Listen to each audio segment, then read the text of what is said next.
hoa lên tàu bao phá tu lệ tòa trong phi hong kỳ lót ca bờ kèm tàu tàu khát ta đồng cùng tê kỳ hong say vì linh in bao phá hồi nang kỳ lang tên kỳ hoa lên kỳ ông cha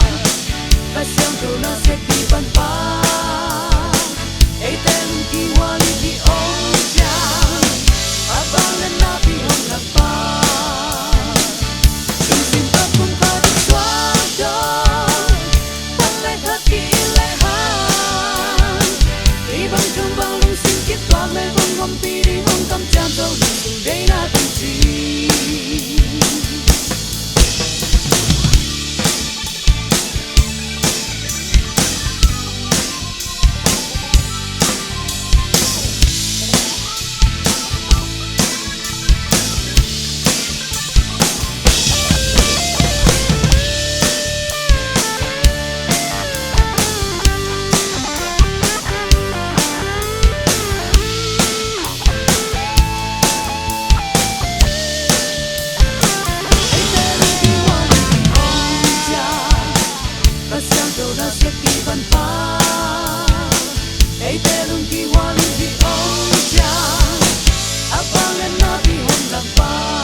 kỳ hoa lên tàu pa hong phá tu lệ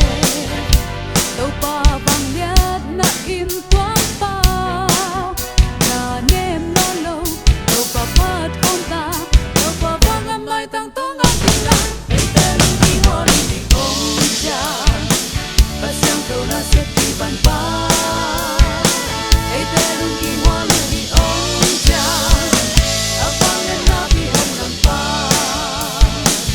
Hãy subscribe cho kênh